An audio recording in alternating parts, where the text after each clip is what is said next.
Good morning, everybody. Welcome here in muggy outside of DC. I've been out in Colorado for a year now, and it's the farthest west I'd lived. Prior to that, Ohio, so I am well acquainted with humidity. Some time in Atlanta, Pittsburgh, and so forth. I don't miss the humidity. However, as I left, there was a fire burning, and the evac zone was about 3 miles from my house. So there's good and bad everywhere. Anyone who's interested, link to the slides. Okay. Gotta love technology. Links to the slides are here. Some of the pieces I'm going to end up glossing over because there's some roadmaps with descriptions of things that can be done and how to go about doing them. But, so some of it I'll end up glossing over a little bit, and hopefully this will help for later. I already had a nice introduction, so I don't need that. The Green Computing Foundation is a nonprofit. They are based in India, but they have people that they work with around the world. And the Sustainable IT Manifesto was a total, if you build it, they will come moment where I threw it out, see what sort of traction it got. And it actually is finding a place for people in methodologies and approaches to sustainability in IT. This morning's focus is going to be sustainability as it affects security and being able to present links between the two. Now, earlier this morning, you heard that, CISA had been spending 18 months on just building awareness and getting traction. Unfortunately, sustainability in IT is probably more at that beginning of their 18-month journey, working very much on awareness. People really aren't aware of the choices that they make and how it can affect sustainability. Once you have awareness, you then can have consciousness. It's kind of like Maslow's hierarchy. And then you can become conscious of places where you can improve sustainability, just like you can be aware of places of improving security. From consciousness, then you can learn the ability, you can be enabled to make those changes. And finally, empowerment. You can actually, not just do you know how to make the changes, you can do it. So I'm going to start out this talk with a hypothesis. And my hypothesis is that sustainable practices oftentimes lead to more resilient and secure systems. Let's see if I can actually convince you in the course of this talk of that hypothesis. I'm going to start out with a couple simple definitions so that we are all on the same page. Sustainability being meeting current needs without compromising future generations' ability to meet theirs. Right now, we're going to run out of stuff real soon. Security, focusing on protecting systems, networks, and data from threats. Would we all agree that that's probably a simple definition of security? I'm seeing a couple nods. Obviously, there's some disagreement, but let's work with it, okay? Bear with me. So the IT Manifesto that I mentioned a moment ago is totally not based whatsoever or inspired by or stolen from the Agile Manifesto. No, actually it's inspired by. As you no doubt, those of you who are familiar with the Agile Manifesto, I totally cribbed parts of it. And ChatGPT also cribbed parts of it. But there are uses for AI. It definitely is a force magnifier. You still have to trust but verify. But, for coming up with rough drafts for things, it's excellent. There's a cost, though. So the first principle of the Sustainable IT Manifesto is we're going to focus on energy efficiency over raw performance. Sometimes the two can go hand in hand. I had an instance recently where I was working with a client. They had a job that was taking over an hour to run. And they added in some extra customers using that. And they found that their current hardware requirements weren't meeting it, and they had to invest more money on more hardware. Now it's virtual, but it's still more hardware, more resources. And it turned out that it was a bad SQL query. I got it running in 7 seconds. So sometimes efficiency and speed can be the same. Not always. Resource overabundance. How many people have seen, okay, most everybody looks to be at least in their 30s here. So anybody remember, having computers with lesser memory in them, for having resource constraints, etc.? At one point, I had a computer with 512 bytes. And I hate to say it, but a lot of people who are entering the IT field now don't have a lot of the fundamental tools of IT. One of the things I've seen a lot is, I'm going to pick on Java developers here. Hopefully there aren't too many in the room. But seeing Java developers putting hashes inside hashes. And every time you have a hash, it's a compromise between wasting resources and being able to fit a universe in a much smaller space. So by doing this, they're blowing the amount of resources out of the water. Or I've seen instances where, for a linear workflow, developers would pull something off of a queue, run a little bit of code, put it back on the queue. And this for a step-by-step-by-step workflow. At the time, they were blowing through a heap of 2 gigabytes in about 3 seconds. By refactoring, we were able to get their performance increased by 40%. It's just simple things like that. I tend to be very pragmatic in my approach and baby steps. And if anyone is familiar at all with the 3 ways from the Phoenix Project, I am definitely an adherent to those ideals. Long-term sustainability over short-term gains. Obviously, companies need to make money. If they don't make money, then they're going to not be around for very long, unless it's the US government. That said, being able to look beyond next quarter's, profit margin and so forth is really needed. I have a 19-year-old going on 20s, and I'd like them to have a world tomorrow. Parenthood really changes your expectations and your view on things. Choosing a holistic awareness over silos. DevOps, DevSecOps, all of those kitchen sink ops want to try to push left, but also to eliminate as much as possible silos. Having been in instances where developers would write code, testers might get to it 6 months later, and then, oh, we're deploying in 2 weeks. And then it gets thrown over the wall to operations. Having the breakdown of the silos is going to allow us to write better code. Long-term sustainability, I went back.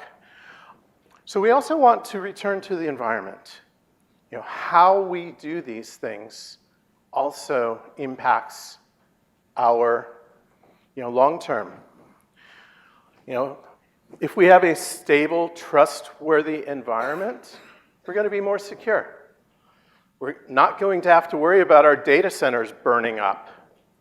Not going to have to worry about running out of water or cooling, things like that. A lot of the security issues where sustainability and security meet are physical, but not all. I mentioned needing more resources for a particular project. That increased our footprint. That increased our vulnerability. That increased, more and more that we had to look at for it. And we need to work together. I have worked places, some large nonprofits, that are data service providers based out of Columbus, Ohio, who otherwise will remain not mentioned. And unfortunately, security didn't work with the other groups. Security put out mandates that needed to be followed. Didn't give any real understanding or reason for this, just said, you must do this. No partnership, no shared accountability, just blame and a hammer. And that's what doesn't work. If we don't work together, we don't have a good environment in our workplace. Adaptive planning over being very rigid in our approach. I've worked places where they had what they called the release train, and the release train would leave the station every month or so, and if you weren't on the train, you had to wait. Or, waterfall projects. Now, I'm going to pick on waterfall a bit, but you know what? There are actually places for waterfall. Trying to build a bridge with agile methodologies wouldn't work real well. You might end up with the Tacoma Narrows. So, being able to respond quickly, being able to respond agilely is very important. And this is some place where sustainability and security work together. How many people, I'm going to poke fun at CloudStrike here, but how many people were affected? I kind of was. None of my particular systems were. But upstream from us, data providers were affected. And so, we were having to field lots of calls from the customers. I happened to be in Nebraska at a conference, and flying back into Denver, over half of the monitors in the airport were down. This is just status monitors. And people had to go from 1 to 1 to 1 to 1 and reboot them and apply patches. Being able to respond more agilely will make our systems more secure. Building and having transparent reporting. Now, that said, while it does build trust with our stakeholders, it also builds trust with our customers. And not only does it build trust with our customers, but as you might be aware, outside of Texas, ESG reporting, environment, system, and government, is becoming more and more of a thing. There are regulatory reasons for transparency. Europe has them, California has them. The SEC released requirements for ESG reporting. Having these pieces of our transparency, having reporting. It was mentioned earlier today about being a transparent organization. If you don't have transparency, you don't have trust. And it's harder to be secure as an organization. Continuous learning. This is also big in the DevOps environment, but for security.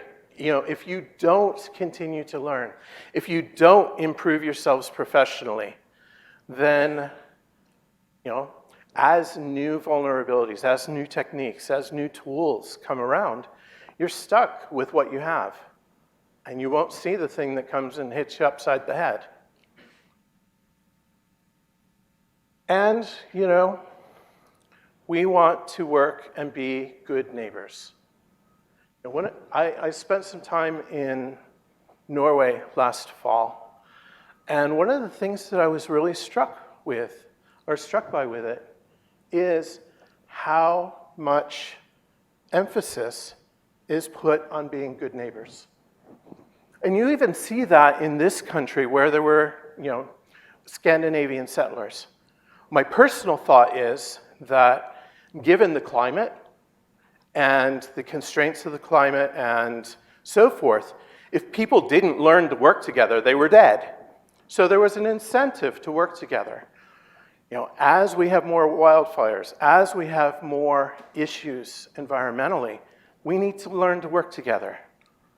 And by working together and helping each other, we're going to improve our security.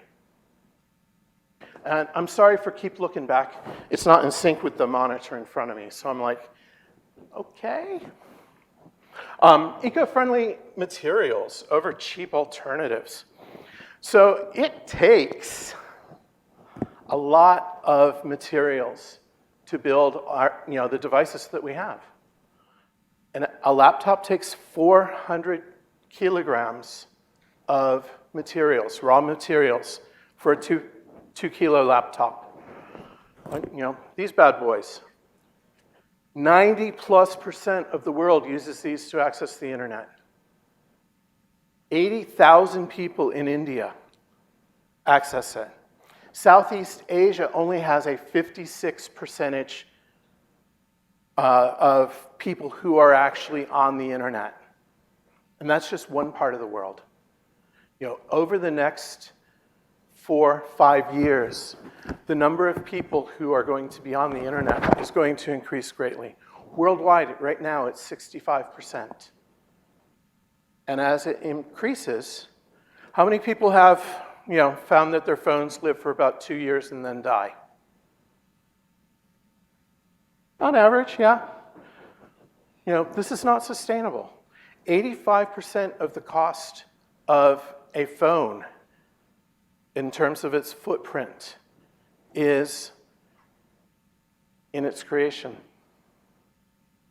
And if we're having to do that every year or every 2 years, and as the world's use of cell phones and other devices increase, we're going to find that it's more and more a problem.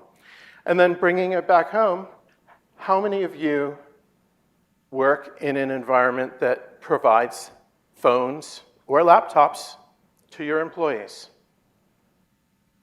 How many people have to, push them out, the new ones? Every time you introduce new hardware, you introduce vulnerabilities. By having hardware that lasts longer, you're going to improve your security footprint. And this builds into device longevity.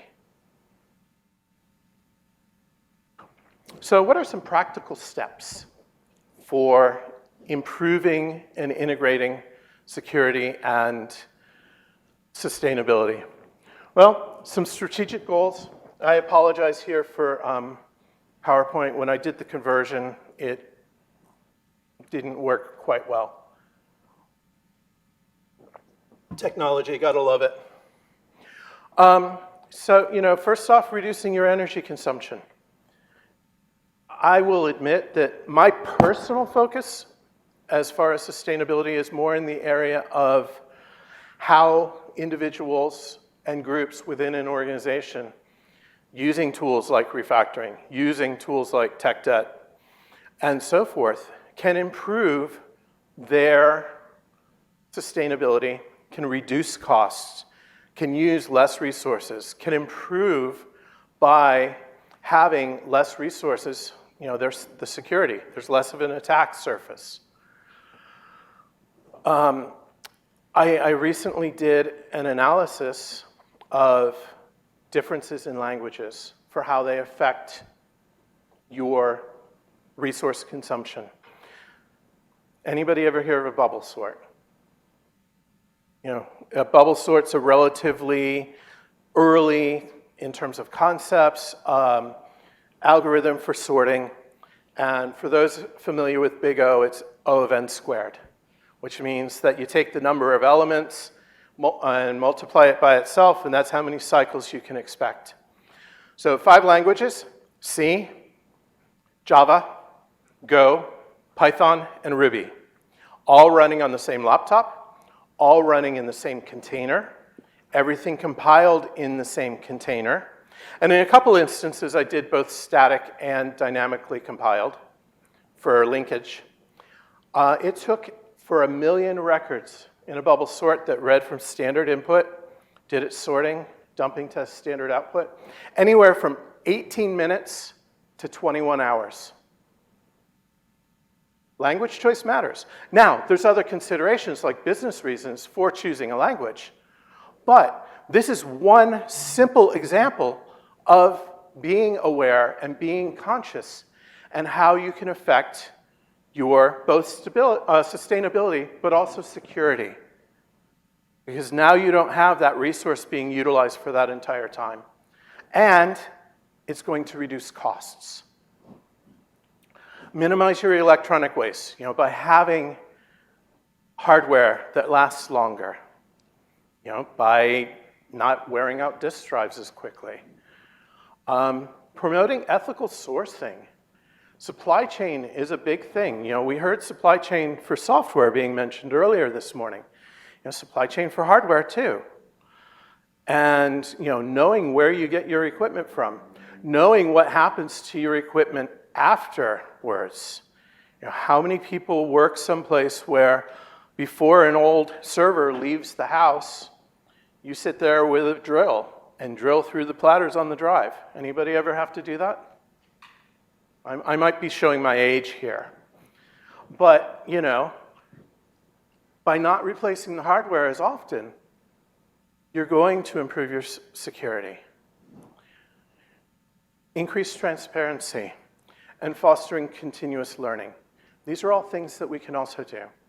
Like I mentioned before, ESG is going to require, by regulations, more people producing transparency. We have opportunities. I know I'm almost at the end of my time, but we can have a competitive advantage by saying, hey, this is what we are doing. This is what we are doing, shareholders, to save you money. This is what we are doing, customers, to improve the environment, to reduce our footprint.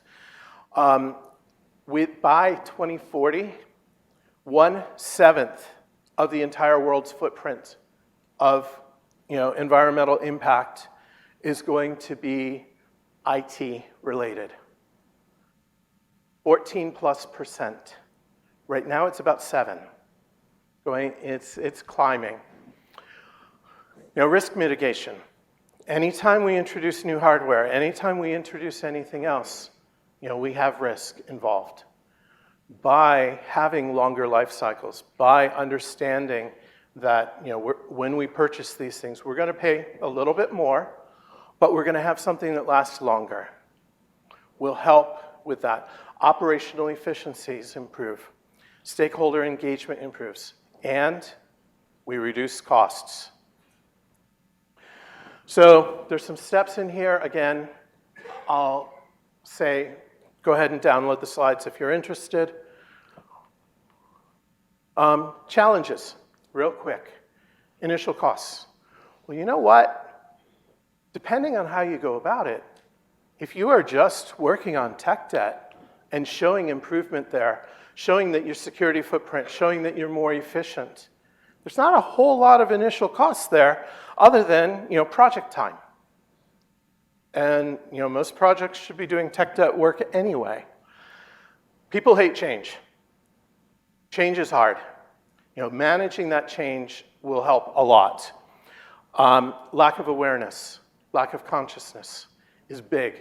The Green Computing Foundation recently did a worldwide survey where only about 18% of the respondents, and this is corporations all over the world, were aware that sustainable IT was actually a thing. Supply chain complexity. Where are you getting your stuff? What's happening to it at each stage? Measuring the impact. I'll admit, I come from a DevOps where, you measure everything. Now, FinOps will help drive this. And for security, you're going to need metrics anyway. So all these things work together. You can show improvements. Tips. Number one, be pragmatic. It's a process. It's a journey. Anybody who tells you otherwise is trying to sell you something, possibly a bridge in Brooklyn. Measure everything. Get engagement. Not just from above, not just from below, but you all have to meet somewhere in the middle and agree that this is something that has value for your organizations. Hence the as above, so below. Tailor your sometimes you have to reboot. Tailor your messaging. In a survey in Europe of engineers and management, the reasons that people chose that sustainability was important depended on who it was. Engineers wanted to save the planet, management wanted to save costs. And finally, learn to save cats and herd cats. Just one thing to leave you with. One thing that I was not used to living in the East, that everybody in Colorado does. Now, mind you, there's this thing called altitude sickness that if you don't drink enough, you're going to feel horrible. But everywhere, everybody carries a water bottle. Anybody use ChatGPT or another LLM? Few of you out there. Well, a single question to ChatGPT, it depends on the complexity of it, but anywhere from about 1 to 50, one of these full of water. Microsoft's water utilization went up 36% between 2021 and 2022. Most of the world does not have good waters that they can count on. So just a thing to think about. And water security feeds into our data systems, our data centers and their security. Because if you can't cool it, it melts down. So I hope that at least I've gotten you at least thinking a little bit about how sustainable practices can lead to more resilient and secure systems. There's the QR code again. Thank you very much for the opportunity to be here today and speak to all of you. I'll be here.